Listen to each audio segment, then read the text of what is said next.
Hello student, कैसे हैं आप लोग। आज हम बहुत इम्पोर्टेंट टॉपिक पर डिस्कस करेंगे, इंटेस्टाइनल ऑब्स्ट्रक्शन।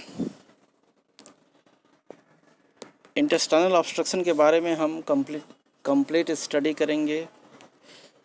किस कारणों से ये होता है, बॉडी पर इसका क्या प्रभाव पड़ता है, कैसे इस समस्या से हम बचें, इसके कारण क्या हैं, प्रभाव निवारण क्या हैं, कॉम्प्लिकेशंस क्या होती हैं, कैसे इसका ट्रीटमेंट होता है, ये सारी चीज़ें आज हम डिस्कस करेंगे। तो guys, let's start intestinal obstruction. Guys, मैं कुछ चीज़ें बताना चाहता हूँ आपको। मैंने अपने इस यूट्यूब चैनल पर बहुत सारे वीडियो अपलोड किया है। Reflux oesophagitis, peptic ulcer, gastritis, hepatitis, आप वो सब वीडियो देख लीजिए। आपको एक बैकग्राउंड मिल जाएगा कि इंटेस्टाइनल ऑब्स्ट्रक्शन कैसे होता है, क्यों होता है। वो चीज़ें मैं यहाँ डिस्कस नहीं करूँगा, वो मैंने अपनी पुरानी वीडियो में लगा रखी हैं सारी चीज़ें। तो गाइज़, आप मेरे चैनल को सब्सक्राइब कीजिए, लाइक कीजिए, कमेंट्स कीजिए और शेयर कीजिए। जो भी आप कहना चाहते हैं, आपका जो ओपिनियन है वो आप अपने ओपिनियन को कमेंट्स के ज़रिए मुझे बता सकते हैं। तो अब हम अपना लेक्चर स्टार्ट करेंगे, इंटेस्टाइनल ऑब्स्ट्रक्शन। ओके गाइस, हम लोग मीन्स हम ये होमो सैपियंस, हम होमो सैपियंस की जो इंटेस्टाइन है वो दो भागों में बटी होती है। मैं यहाँ पर होमो सैपियंस इसलिए कह रहा हूँ क्योंकि इंटेस्टाइनल ऑब्स्ट्रक्शन एनिमल्स के अंदर भी होता है, लेकिन हमारा यहाँ पर फोकस इंसान है।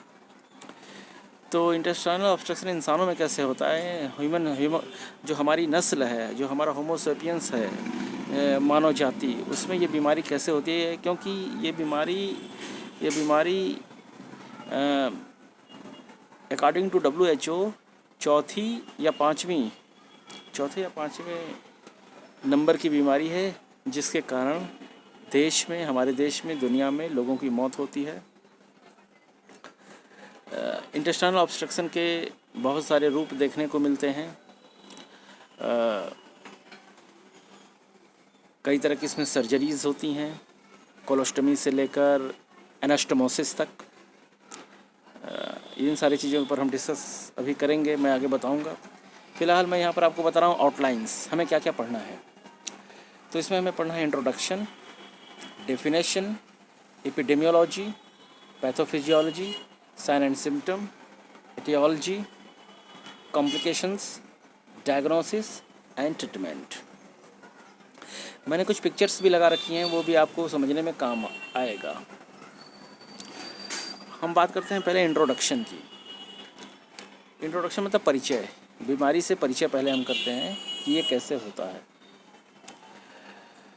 द स्मॉल इंटेस्टाइन और small bowel is the part of the gastrointestinal tract between the stomach and the large intestine, and is where much of the digestion and absorption of food takes place. The small intestine has three distinct regions: the duodenum, jejunum, and ileum. The primary function of the small intestine is the absorption of nutrients and minerals from food. Guys, यहाँ पर ये बात कही जा रही है। सबसे पहले तो मैं आपको स्मॉल इंटेस्टाइन के बारे में कुछ चीज़ें बताना चाहता हूँ। तो मैंने स्मॉल इंटेस्टाइन का एक पिक्चर लगा रखा है, आप उसको देखिए और फिर उसके बारे में मैं बताता हूँ। तो गाइस,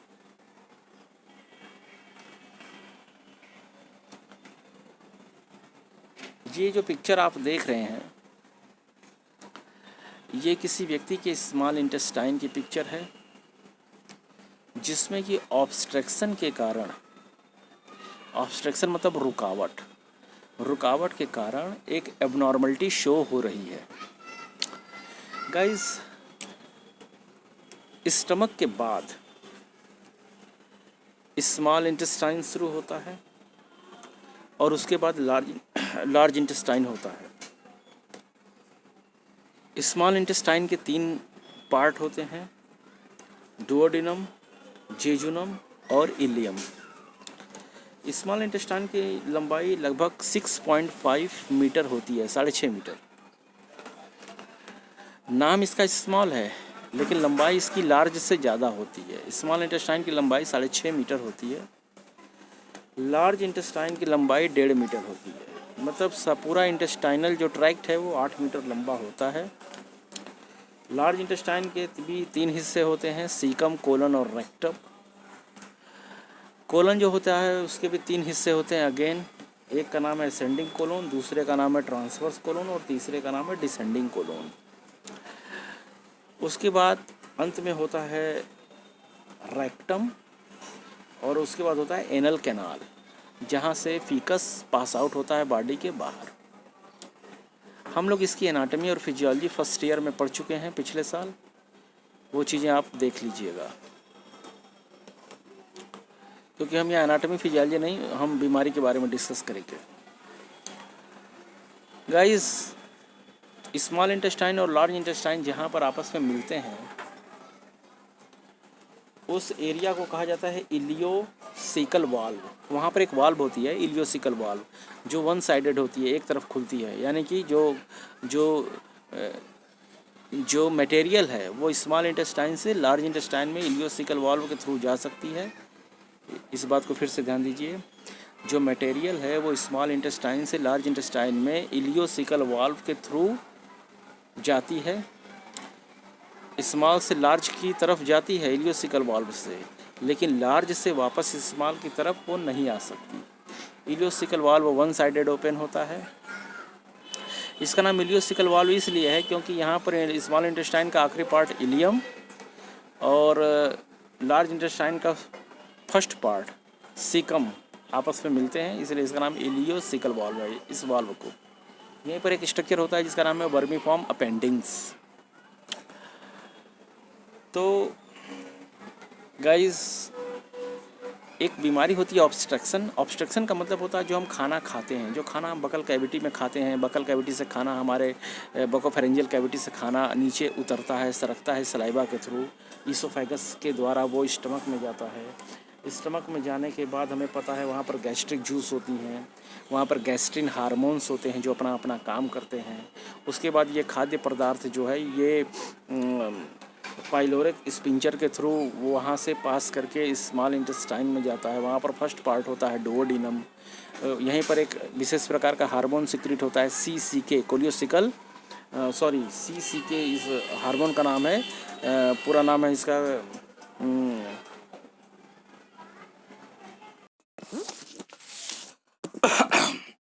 गाइस, हम बात कर रहे थे CCK की। CCK का फुल फॉर्म है कोलेसिस्टेकाइनिन। यह हार्मोन होता है जो डुओडेनम में पाया जाता है। तो हमें पता है कि मुंह के अंदर होता है सलाइवा, उसके बाद इंटेस्टाइन में लीवर से आता है बाइल जो कि हिपैटो पेनक्रियाटिक जंक्शन से आता है। इसके बाद पेनक्रियाटिक जूस भी सिक्रीट होता है, गैस्ट्रिक जूस भी सिक्रीट होता है और इंटेस्टाइनल जूस भी सिक्रीट होता है। इंटेस्टाइनल जूस लगभग 2000 ml पर लीटर, 2000 ml मतलब कि 2 लीटर, 2 से 2.5 litre per day intestinal juice secrete होता है। ये सारी चीज़ें हमें मालूम हैं। तो कई बार क्या होता है कि जो खाना है, इंटेस्टाइन में एक मूवमेंट होती है जिसे हम कहते हैं पेरिस्टाल्टिक मूवमेंट। हिंदी में गाइस आप देख लीजिएगा, क्रमानुकुंचन है या क्या है, आई डोंट नो। इंग्लिश में उससे कहते हैं पेरिस्टाल्टिक मूवमेंट। इसमें क्या होता है, एक तरह की लहर बनती है इंटेस्टाइन के अंदर, जिससे कि जो खाना है वो डुओडेनम से जेजुनम में, जेजुनम से इलियम में, वो खाना क्या होता है, आगे बढ़ता रहता है इसी पेरिस्टाल्टिक मूवमेंट के कारण। और यही खाना जो है इंटेस्टाइन में एब्जॉर्ब किया जाता है। डाइजेशन स्टमक में शुरू हो जाता है। कार्बोहाइड्रेट का हमें पता है, कार्बोहाइड्रेट और प्रोटीन का जो डाइजेशन है वो मुंह से ही शुरू हो जाता है। फैट का डाइजेशन हमें पता है स्टमक से शुरू होता है। तो डाइजेशन स्टमक में होता है, लेकिन एब्जॉर्प्शन इंटेस्टाइन में होता है। तो वो एब्जॉर्प्शन होने के बाद जो अपशिष्ट पदार्थ होते हैं वो लार्ज इंटेस्टाइन में आते हैं। लार्ज इंटेस्टाइन में आने के बाद वो पेरिस्टाल्टिक मूवमेंट के थ्रू वो caecum colon, transfer colon, ascending colon, transfer colon, descending colon और रेक्टम और एनल कैनाल से बाहर जाते हैं। तो इस पूरे के पूरे सफ़र के दौरान अगर कहीं कहीं रुकावट आ जाए इंटेस्टाइन में, उसी को इंटेस्टाइनल ऑब्स्ट्रक्शन कहते हैं। जैसे इस पिक्चर में आप देख सकते हैं पॉइंट ऑफ ऑब्स्ट्रक्शन यहाँ पर शो कर रहा है। इसमें क्या है, इंटेस्टाइन में एक जगह खाना रुक गया है, जो रास्ता है वो ब्लॉक हो गया है, और ब्लॉकेज होने के बाद क्या है, पीछे की जो पीछे का पोर्शन है इंटेस्टाइन का वो क्या है, उसमें वो सूज गया है। यही होता है इंटेस्टाइनल ऑब्स्ट्रक्शन। इंटेस्टाइनल ऑब्स्ट्रक्शन को सीधे शब्दों में हम कहें तो जो भोजन की नली है उस नली में किसी तरह की कोई रुकावट हो गई है, यही होता है इंटेस्टाइनल ऑब्स्ट्रक्शन। तो गाइस हम इंट्रोडक्शन पढ़ रहे थे। द स्मॉल इंटेस्टाइन और स्मॉल बाउल इज द, तो मैं ये बच्ची बताना चाहता हूँ कि स्मॉल इंटेस्टाइन में जो खाना आगे की तरफ बढ़ता है पेरिस्टाल्टिक मूवमेंट के कारण, तो उसके कारण एक बाउल साउंड सुनाई देता है इंटेस्टाइन में। अगर हम स्टेथोस्कोप लगाएंगे कान में और उसको हम पेट में रखें, एपिगैस्ट्रिक रीजन में, अम्बिलिकल रीजन में हम रखें, हमें पता है एब्डोमिनल कैविटी को 9 हिस्सों में बांट दिया गया है। Hypochondriac region, left hypochondriac region, right hypochondriac region, left lumbar region, right lumbar region, left iliac fossa, right iliac fossa, epigastric region, umbilical region और हाइपोगैस्ट्रिक रीजन। तो जब हम स्टेथोस्कोप को एपिगैस्ट्रिक रीजन में, अम्बिलिकल रीजन में, left lumbar region में, इन सब जगह अगर हम स्टेथोस्कोप को लगाते हैं, उसका आगे का बेल हम लगाते हैं, तो हमें एक विशेष प्रकार का गड़गड़ की आवाज़ सुनाई देती है जिसे हम बाउल साउंड कहते हैं। ये बाउल साउंड इसलिए होता है कि हमेशा एक तरह का पेरिस्टाल्टिक मूवमेंट होता है इंटेस्टाइनल ट्रैक्ट के अंदर। तो जब इसमें किसी तरह का ऑब्स्ट्रक्शन हो जाए उसी को हम इंटेस्टाइनल ऑब्स्ट्रक्शन कहते हैं। ये इंट्रोडक्शन था। डेफिनेशन हम पढ़ते हैं। Small intestine obstruction occurs when there is a blockage of the small intestine. इनके कहने का मतलब यह है कि स्मॉल इंटेस्टाइन का ऑब्स्ट्रक्शन तब पाया जाता है जबकि किसी तरह का स्मॉल इंटेस्टाइन में ब्लॉकेज हो जाता है। ठीक है, एग्जाम्पल है blockage in the duodenum, jejunum, ileum. जैसे कि ब्लॉकेज स्मॉल इंटेस्टाइन के पार्ट डुओडिनम में हो जाए, जेजुनम में हो जाए या फिर इलियम में हो जाए। ओके, 3 हिस्से हैं, तीनों में कहीं पर भी हो जाए। When an obstructions occur ingested food, liquids and digestive secretion accumulates above the blockage, the bowel section involved in the blockage become distended and segment can collapse. The normal function of the bowel are compromised and the distended section gets progressively worse. The blockage may be partial or completely. Guys, इनके कहने का मतलब ये है कि जब से हमने इंजेक्शन किया, खाना खाया, हमने लिक्विड लिया, और यही क्या होता है, इंटेस्टाइन में आगे बढ़ने के बजाय एक जगह एक्यूमुलेट होने लगे। तो एक्यूमुलेट होने लगेगा, रुकावट होने लगेगी, तो पीछे खाना पानी ये जमा होने लगेंगे, इंटेस्टाइनल जूस जमा होने लगेगा। 6 से 7 लीटर जो जूस बनता है वो सब जमा होने लगेगा। इससे क्या होता है, इंटेस्टाइन की दीवारों पर प्रेशर पड़ता है और स्थिति काफ़ी क्या है, भयावह हो जाती है। ये किसी व्यक्ति का एक्सरे है, एक्सरे फिल्म है जो कि ये शो कर रही है कि इस व्यक्ति को इंटेस्टाइनल ऑब्स्ट्रक्शन की दिक्कत है। अगली बात हम कर रहे हैं एपिडेमियोलॉजी। एपिडेमियोलॉजी का मतलब क्या होता है? एपिडेमियोलॉजी डिजीज के बारे में बताती है कि कितने लोग इससे अफेक्टेड है, कितने परसेंटेज लोग हैं जो इससे अफेक्टेड होते हैं सोसाइटी के अंदर। आप देखिए यहाँ पर लिखा है 20% of patients admitted for acute abdomen have an intestinal obstruction. A small bowel obstruction is responsible for 80% of these cases. इनके कहने का मतलब है कि जो एब्डोमिनल कैविटी में जो दिक्कतें होती हैं, इंटेस्टाइनल ऑब्स्ट्रक्शन, वो 20% एक्यूट टाइप का होता है और 80% जो होता है वो स्मॉल इंटेस्टाइन का जो होता है वो सीवियर केसेस में आते हैं। 80% percentage. Adhesion and hernia are the most common causes of small bowel obstruction. Guys देखिए, मैं हार्निया के बारे में बताना चाहता हूँ। हार्निया का मतलब होता है अपनी सीमा को पार कर जाना। जैसे एक होती है लक्ष्मण रेखा, लक्ष्मण रेखा को अगर पार कर जाएंगे तो उसको ठीक नहीं माना जाता। हर चीज़ की एक मर्यादा होती है, एक सीमा होती है, एक लिमिट होती है। यही कंडीशन, जो ये कंडीशन सोसाइटी में भी अप्लाई है, ये कंडीशन हमारी बॉडी में भी अप्लाई है। अगर कोई ऑर्गन अपनी सीमा, अपनी परिधि को पार कर जाते हैं तो उसे हम कहते हैं हार्निया। हार्नियट कर गया, आगे बढ़ गया, फैल गया। गाइस, जब स्मॉल इंटेस्टाइन का हिस्सा या नीचे के लार्ज इंटेस्टाइन के हिस्से वो इंगुनल कैनाल में नीचे की तरफ लटकने लगे, अपनी परिधि को पार कर जाए, तो उसे हम कहते हैं इंगुनल हार्निया। ठीक है। इसी तरह अगर स्टमक का हिस्सा जहाँ कार्डियक जंक्शन बनता है, कार्डियक स्पिंचर बनता है, वो स्टमक का हिस्सा अगर इसोफेगस की तरफ आगे बढ़ जाए, अपनी परिधि को पार कर जाए, तो उसे हम कहते हैं हाइटल हार्निया। तो इंगुनल हार्निया, हाइटल हार्निया, बीच एक होता है अम्बलाइकल हार्निया, जो अम्बलाइकल रीजन में जो एक्सपेंडेशन होता है। तो ये हार्निया जो है, ये बड़ा इंपॉर्टेंट कारण होती है इंटेस्टाइनल ऑब्स्ट्रक्शन का। क्योंकि अगर हम इंगुइनल कैनाल की बात करें तो इंगुइनल कैनाल में जो इंटेस्टाइन का हिस्सा नीचे लटकता है और फिर वापस ऊपर चला जाता है और फिर वापस लटकता है, वहाँ जब ऑपरेशन करते हैं तो वहाँ पर एक मैश लगा देते हैं, एक जाली लगा देते हैं, ताकि इंटेस्टाइन का हिस्सा नीचे इंगुइनल कैनाल में न लटके और हार्निया ठीक हो जाए।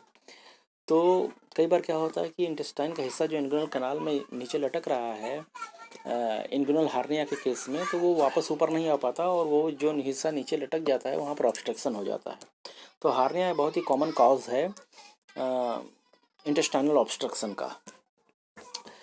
आगे भी बहुत सारी चीज़ें हैं, जैसे हम देखते हैं vomiting occurs if the level of the obstruction is the proximal. Increasing small bowel distensions leads of increased intraluminal pressure. इनके कहने का मतलब यही है कि यहाँ पर वोमिट, जिनको इंटेस्टाइनल ऑब्स्ट्रक्शन होगा, जाहिर सी बात है कि जो खाने की 8 मीटर की नली है उसमें कहीं रुकावट आ गई है। रुकावट आने से पीछे का क्या है, सलाइवा सिक्रीट जो होगा, जो इंटेस्टाइनल जूस सिक्रीट होगा, जो बाइल सिक्रीट होगा, जो पेनक्रियाटिक जूस सिक्रीट होगा, जो गैस्ट्रिक जूस सिक्रीट होगा, जो पानी हमने पिया है, जो खाना हमने खाया है, वो सारी चीज़ें पीछे जाकर जमा होंगी। ऐसी स्थिति में क्या होता है, वोमिटिंग हो जाएगी, सारी चीज़ें वापस बाहर निकल आएंगी। इसीलिए जो व्यक्ति इंटेस्टाइनल ऑब्स्ट्रक्शन से पीड़ित होते हैं, उनके पेट के अंदर की गैस को और पेट के अंदर जो भी फ्लूइड्स हैं उनको आरटी, राइल्स ट्यूब, 16 नंबर के ट्यूब से वापस बाहर की तरफ उसको इंजेक्शन से खींचा जाता है, निकाला जाता है। ठीक है। This can cause compression of mucosal lymphatics, ध्यान दीजिएगा, leading to bowel wall lymphoedema with even higher intraluminal hydrostatic pressure. Increased hydrostatic pressure in the capillary beds result in the massive third spacing of fluid, electrolytes and proteins into the intestinal lumen. The fluid loss and dehydration that ensue may be severe and contribute to increased morbidity and mortality. इनके कहने का मतलब ये है, जो खाना पीछे जमा होता है इंटेस्टाइन ऑब्स्ट्रक्शन के कारण, वो क्या करता है, दीवारों पर प्रेशर लगाता है, प्रेशर लगाता है तो कैपिलरीज वगैरह पर भी प्रेशर लगाता है। जो एब्जॉर्प्शन वाली स्थिति होती है भोजन की, वो लॉस हो जाती है। इलेक्ट्रोलाइट लेने की जो कैपेसिटी है वो लॉस हो जाती है। जो फ्लूइड्स हैं, जो वाटर हैं, उनको भी लेने की, जो एब्जॉर्ब करने की कैपेसिटी लॉस हो जाती है, जिससे एक तरह का डिहाइड्रेशन की स्थिति बनने लगती है और वो व्यक्ति का जो स्किन है वो काफ़ी रफ हो जाता है और उसको देख के ही ये मालूम होगा कि ये loss of electrolytes and loss of fluid का शिकार है। ये इनके कहने का मकसद है जो इन्होंने ये बताया है। इन्होंने आगे बताया है कुछ, इन्होंने कुछ चीज़ें यहाँ समझाई हैं।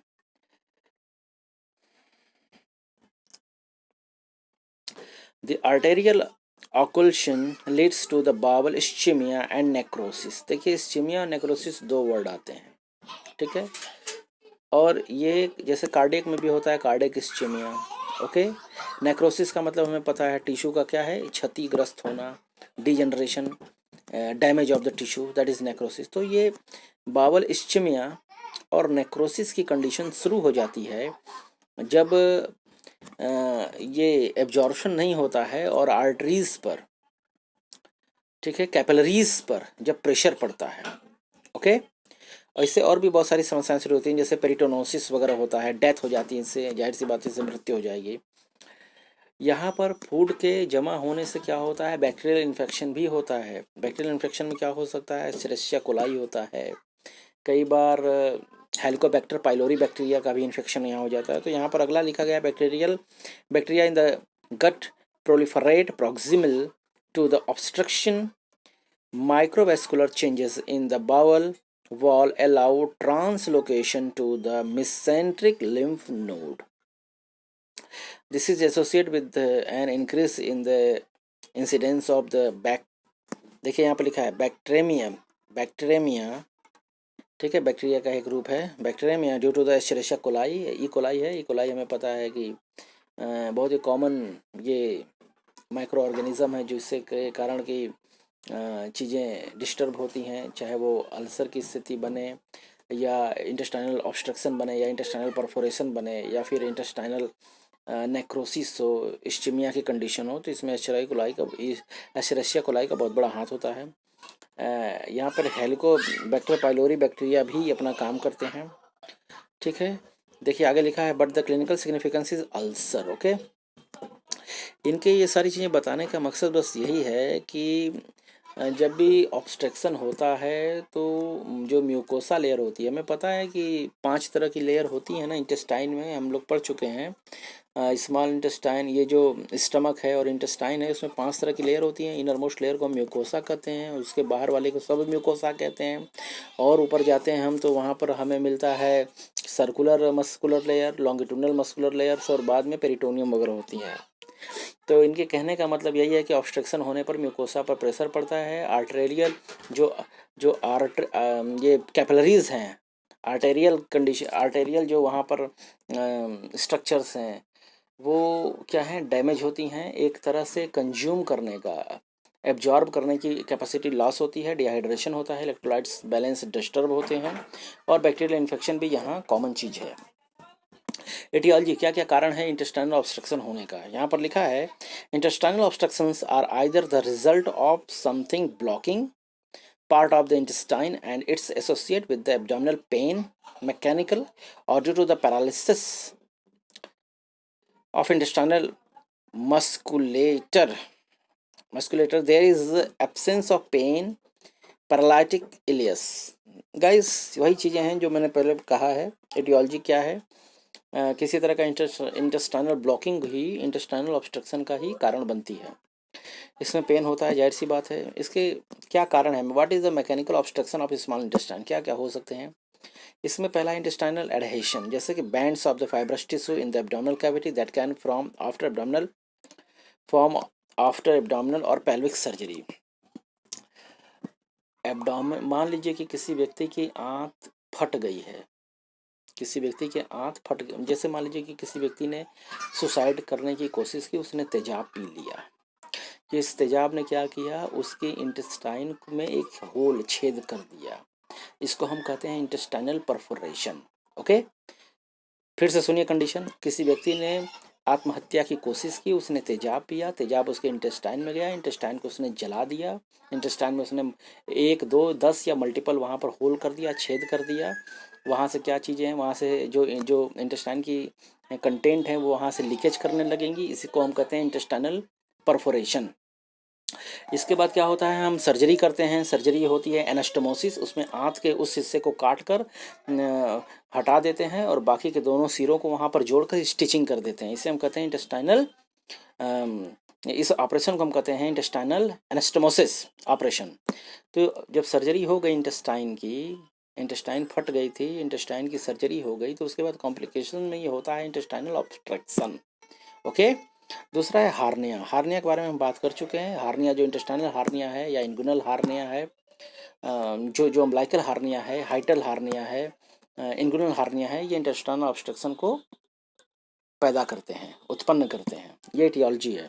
अगला है tumours in the small intestine. Small intestine में किसी तरह का ट्यूमर हो गया इस कारण भी इंटेस्टाइनल ऑब्स्ट्रक्शन होता है।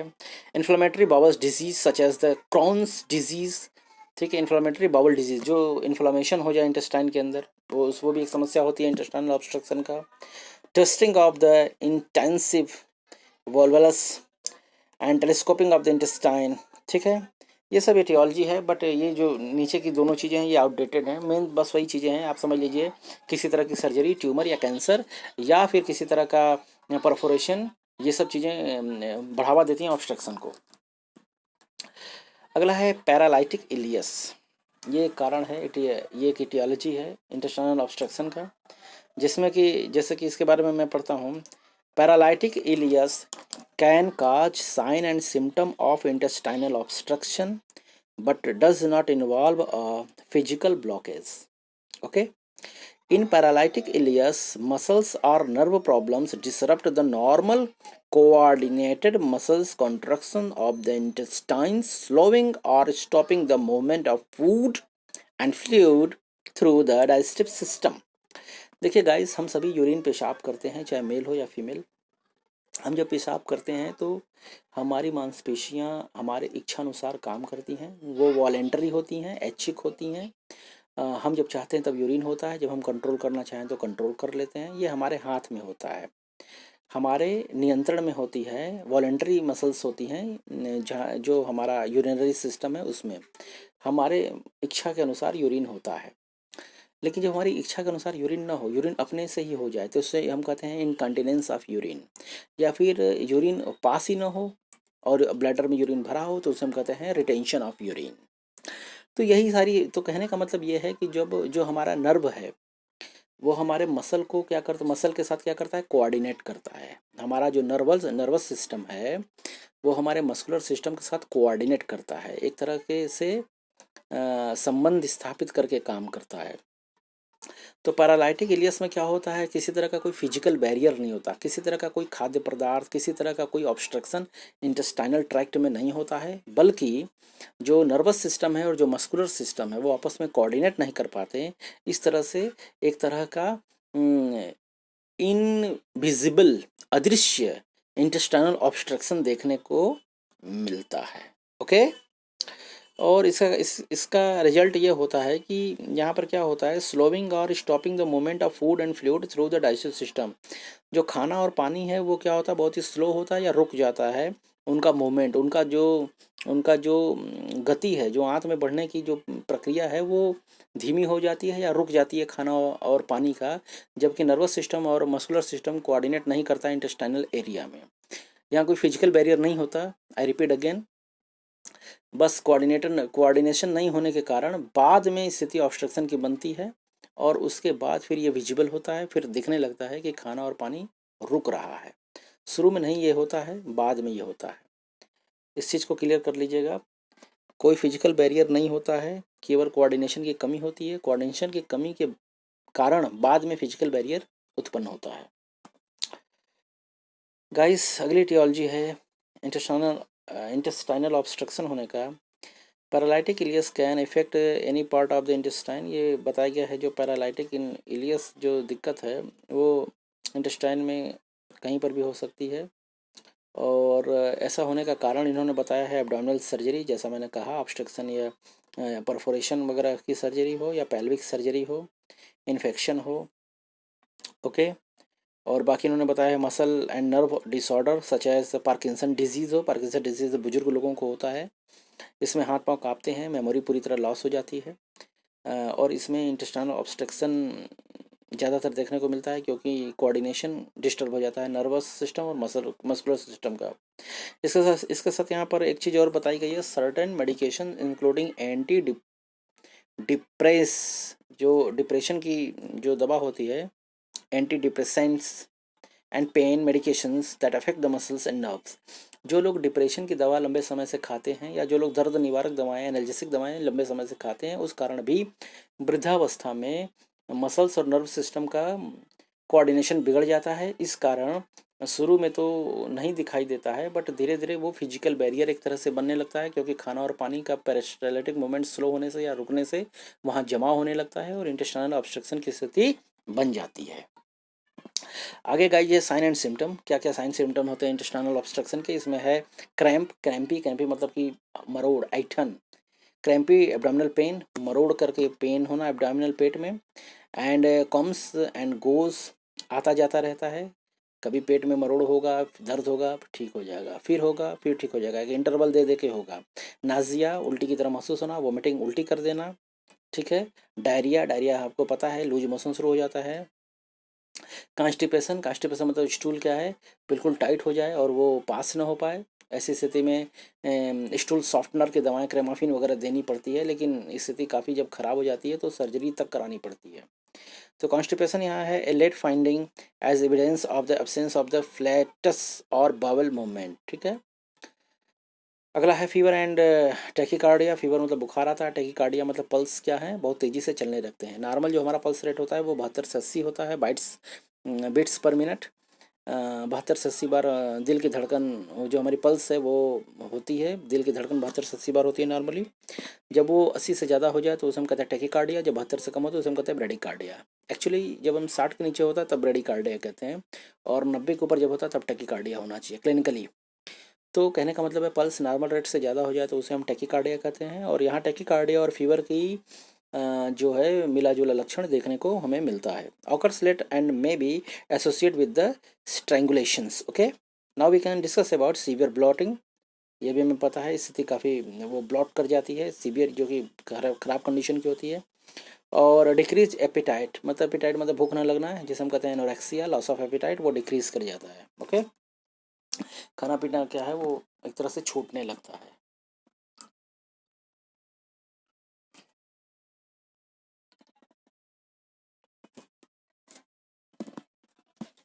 भूख नहीं लगती है, डिक्रीज हो जाता है एपिटाइट। जो भूख लगता वाली स्थिति होती है वो नहीं होती है। जाहिर सी बात है कि जब जब किसी के इंटेस्टाइन में खाना रुक गया है, खाना आगे बढ़ नहीं रहा है, उसका पेट फूला है, उसके पेट में मरोड़ हो रहा है, दर्द हो रहा है, तो वो कैसे खाना खाएगा।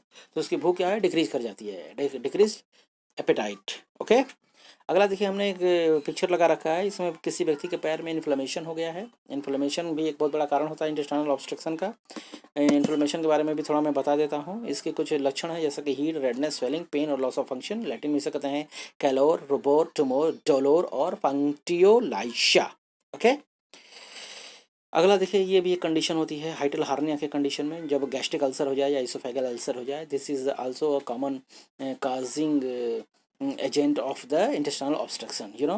Now we can discuss about the many types of the peptic ulcers. जैसे कि इसमें टाइप 1, 2, 3, 4 एंड 5 दिखाया गया है, जिसमें कि जस्टोइसोफेगल कंडीशन है या ड्रग्स रिलेटेड। आप नंबर 5वां नंबर देखिए, जब कोई ज़्यादा दवाई खाता है तो ड्रग्स रिलेटेड जो अल्सर होता है वो स्टमक में होता है।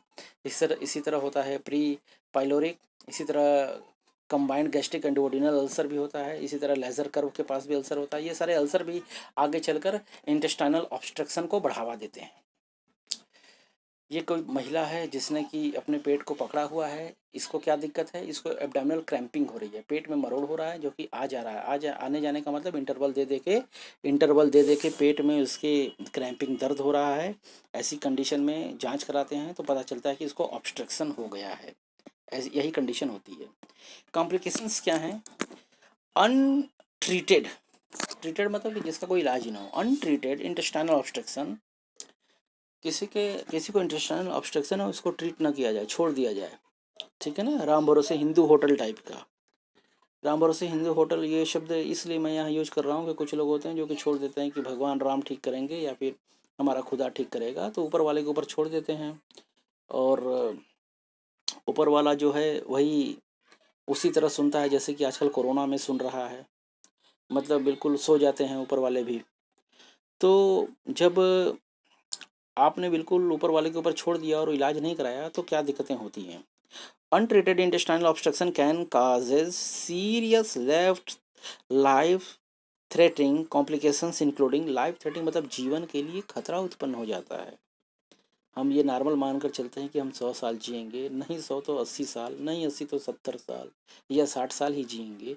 लेकिन अगर इंटेस्टाइनल ऑब्स्ट्रक्शन हो गया तो 40 में ही मर जाएंगे, ठीक है। इसलिए इसको नज़रअंदाज नहीं करना चाहिए। कुछ चीज़ें हैं जिनको कभी नज़रअंदाज नहीं करना चाहिए, उनका इलाज करना चाहिए, ये ज़रूरी है। अब अपने लिए, अपनी फैमिली के लिए। खैर गाइस, हम आगे डिस्कस करते हैं टिश्यू डेथ। जब हम इलाज ना कराएं इंटेस्टाइनल ऑब्स्ट्रक्शन का तो क्या क्या समस्याएं होती हैं।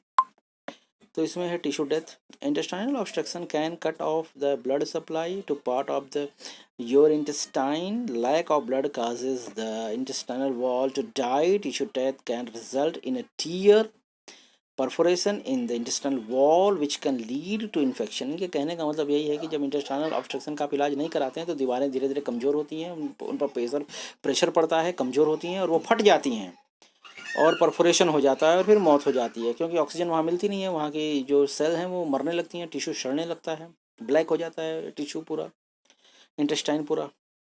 इन्फेक्शन, पेरिटोनाइटिस, जो पेरिटोनियम में इन्फ्लेमेशन होता है, peritonitis is the medical term for the infection in the abdominal cavity. It's a life-threatening condition that requires immediate medical and often surgical attention.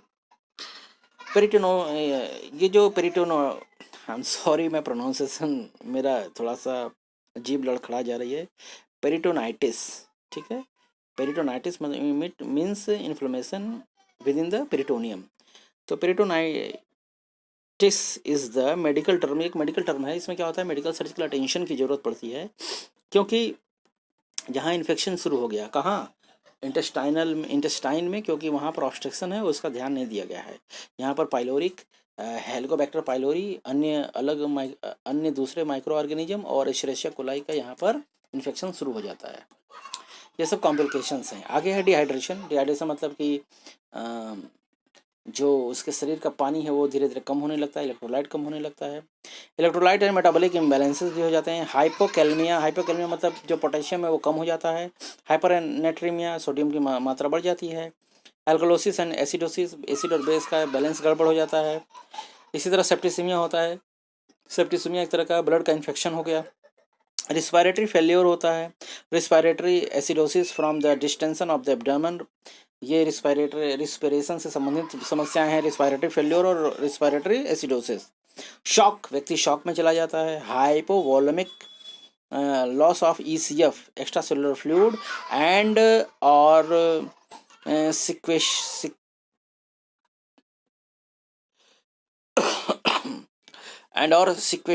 Sequestration of blood. Hypovolaemic वाली स्थिति हो जाती है। Hypovolemic आपको पता ही है। और एंडोटॉक्सिक, अंदरूनी हिस्से में क्या होता है, टॉक्सिसिटी उत्पन्न हो जाती है। हाइपोवोलेमिक का मतलब हमें पता है कि जो वेसल्स है उसमें जो ब्लड का जो होता है प्रेशर, वॉल्यूम, वो भी डिस्टर्ब हो जाता है। एक्स्ट्रा सेलुलर फ्लूइड की भी स्थिति क्या है, एबनॉर्मल हो जाती है। जो नॉर्मल पैरामीटर है उससे वो अलग हो जाते हैं। अलग का मतलब कि क्या होता है, किसी का पैरामीटर हाई, किसी का पैरामीटर लो हो जाता है। नॉर्मल कंडीशन किसी की नहीं रहती, किसी की हाई और किसी की लो वाली कंडीशन हो जाती है कॉम्प्लिकेशंस में। ये मैंने पिक्चर आपको दिखा दिया है।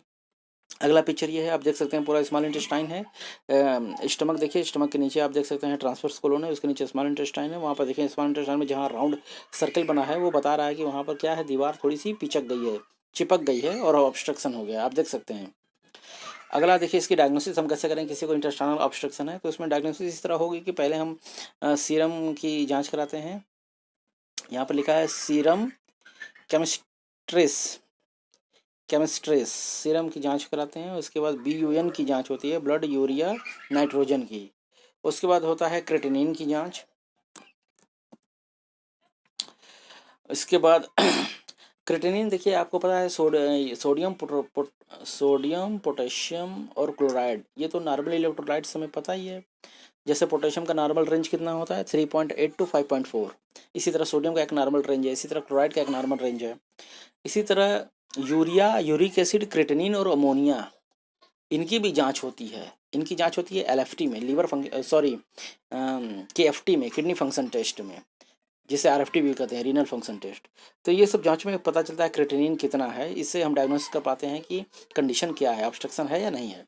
अगला है CBC, कंप्लीट ब्लड काउंट है, ये भी जांच होती है CBC की।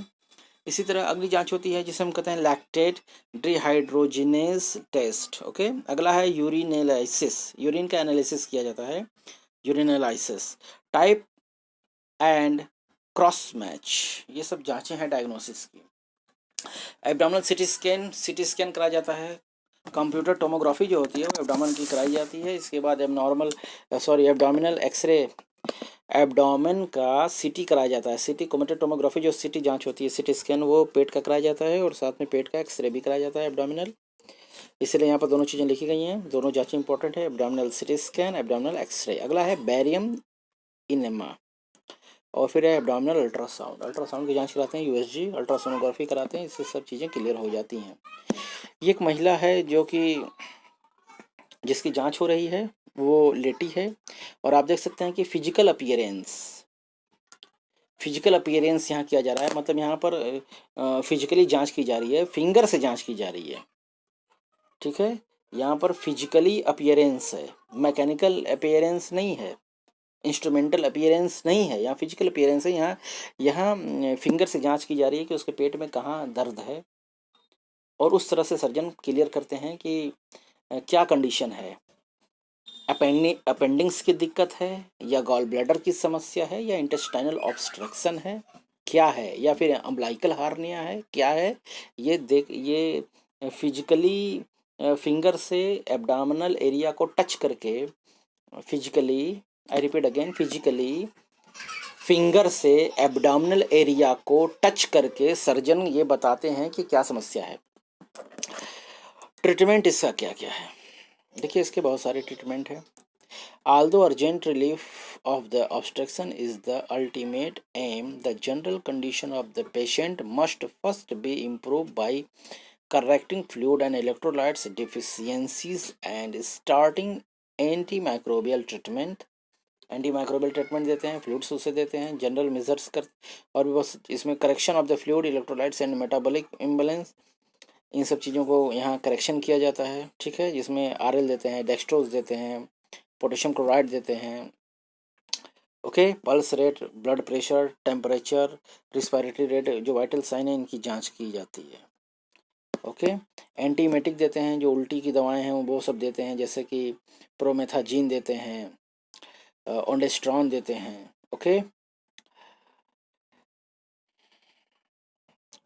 ये सब उल्टी की दवाएं हैं। फिर उसके बाद नेसोगैस्ट्रिक डिकम्प्रेशन।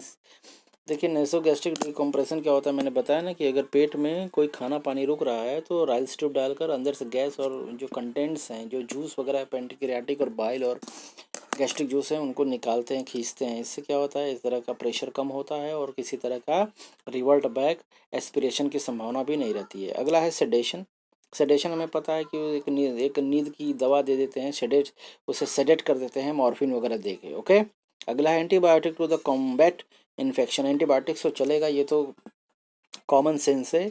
इसमें क्लिंडामाइसिन वगैरह देते हैं, सिफ्रोक्सिन देते हैं, मेट्रोनिडाजाल वगैरह चलता है, ये सब एंटीबायोटिक है, और एंटी एमेबिक दवाएं भी इसे देते हैं। ठीक है, एंटीबायोटिक और एंटी एमेटिक याद रखिएगा, और सॉरी एंटीबायोटिक और मैं ये स्लाइड फिर से बताता हूँ आपको। ये एंटीबायोटिक और एंटी एमेटिक दोनों देंगे। एंटी एमेबिक, देखिए 3 दवाओं का कॉम्बिनेशन दिया जाता है जनरली पेट की समस्या में, एंटीबायोटिक, एमेटिक और एंटी एमेबिक। तो एंटी एमेबिक में होता है क्लिंडामाइसिन, इवीमाइसिन, एमिकासिन जिसमें आता है, जेंटामाइसिन वगैरह जिसमें होते हैं। ठीक है, ये सारी चीज़ें होती हैं। और एंटीमेटिक मैंने बात किया है, उल्टी की दवा हो गया। एंटी एमेबिक अमीबा की इन्फेक्शन से बचने की दवा है, उसे हम कहते हैं एंटी एमेबिक। और एंटी एमेटिक क्या है, उल्टी की दवा है। और एंटीबायोटिक बैक्टीरिया को ख़त्म करने की दवा है। ये देखिए किसी की आंत में छेद हो गया है, परफोरेशन हो गया, ये इसका पिक्चर है। ये देखिए पिक्चर होने के बाद क्या होता है, ये छेद हो गया है और उसमें से स्टूल जो है, जो मल है, वो बाहर निकल रहा है। ये बता रहा है कि इसके लार्ज इंटेस्टाइन में भी परफोरेशन हो सकता है, स्मॉल इंटेस्टाइन में भी परफोरेशन हो सकता है। यहाँ पर ये शो कर रहा है